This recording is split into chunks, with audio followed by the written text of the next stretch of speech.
The coach had just bought a $2 bottle of ice-cold Coke. When he turned around, he saw one of his students drinking tap water. You know, they got sodas in the store. Water's free, White. A wave of guilt hit him. These kids came from poor families. They woke up at 5 every morning to work on farms, then walked miles to school. Right there, he made up his mind. He would turn them into the best athletes in California. His name was Mike, the most hot-tempered football coach in North America. After one loss, he once threw something in anger and hit a student who had laughed. That single moment ruined his career. No school wanted to hire him again. With nowhere else to go, Mike ended up in the small, poor town of McFarland. He applied for a job as a PE teacher. On his very first day, his students gave him a reality check. They openly suggested skipping class, right in front of him. Most of them were children of Mexican immigrants. Their families had worked the fields for generations. Their parents didn't expect them to study. As long as the kids came home on time to help with farm work, that was enough. In this kind of place, Mike told himself that if he could just control his temper, he might be able to stay there until retirement. At first, he believed that. But one day, on his way home, he saw something unexpected. His student, John, was sprinting under the blazing sun, running at more than 20 miles per hour. At that speed, he could easily place in the top 10 of a state cross-country race. Stunned, Mike stopped him.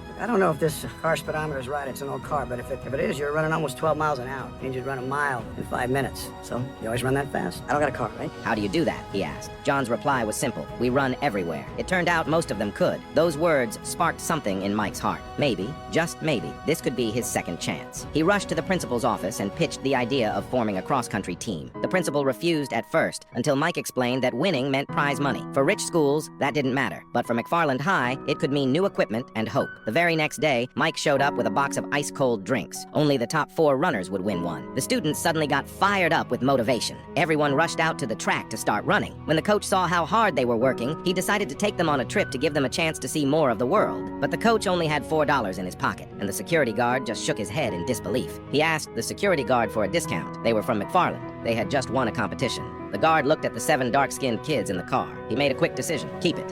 Thanks. McFarland is the poorest town in California. Many residents have never seen the outside world. When they saw the ocean for the first time, the kids were stunned by the view. After a long pause, they ran into the sea. They played with excitement. They had succeeded. The fate of the farm workers was forever changed. Soon, news spread that the McFarland team had made it to the finals. The whole town was thrilled. No one could have imagined this forgotten place would one day appear at a national competition, vying for the championship. To help the kids attend the finals with pride, the townspeople organized a fundraiser. Carrying the hope of the entire town, the McFarland team set out. Mike told them proudly, just by standing here, you've already surpassed most people. He had seen how hard their journey had been. He had never praised them before, but now he had to admit it. They were superhuman. They had determination and strength he had never seen before. With this power, there's nothing you can't do. They put their hands together and shouted their town's name. 1, 2, 3. McFarland! A year ago, people would laugh at that name. Now, it lifted people's spirits. The referee signaled the